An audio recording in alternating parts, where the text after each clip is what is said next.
Hello guys, ako nga pala si Master King, no? So gumawa ako ng actually gagawa ako ng channel na ang name is Master Laboy. Bakit? Kasi ako si Master King pero na trader, no? Master King trader, forex trader. Pero palaboy tayo. Palaboy tayo ngayon, no? Alam mo bakit? Kasi pinalayas tayo ng ating partner. So wala, nagkataon pa na nagkaroon ako ng problema, sunod-sunod ang gastos. Yung ating kapital is na-liquidate pa yung iba. So lesson na yun, lesson, no? So ngayon meron akong $47 nagdeposito kahapon, May 18 kahapon, no? Ngayon ay May 19, no? May 19. So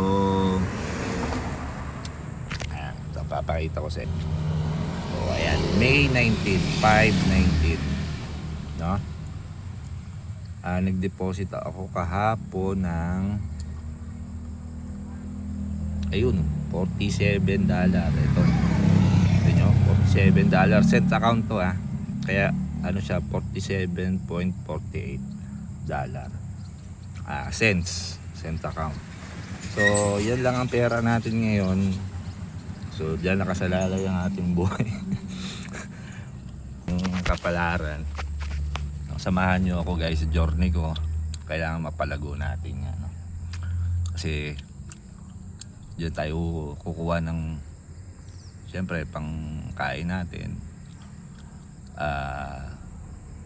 pang hotel or pang apartment natin, no, soon. Kasi wala nga tayong tutulugan.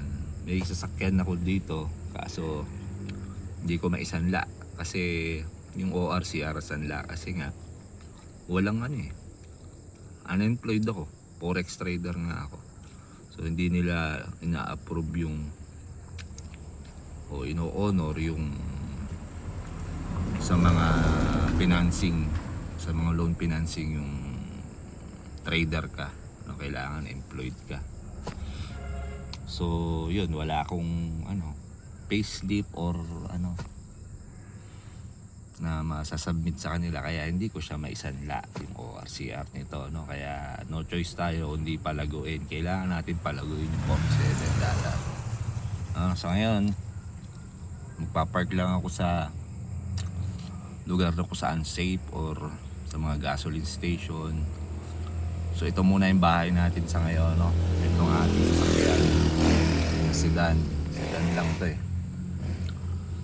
So samahan nyo ako sa journey ko guys, and then tignan natin kung saan makakarating tong $47 na to, no? So let's go. So May 19 ngayon, subaybayan yung journey ko. Tignan natin kung saan makakarating tong $47 na to. Kailangan natin tong palaguin, hindi pwedeng hindi. Let's go.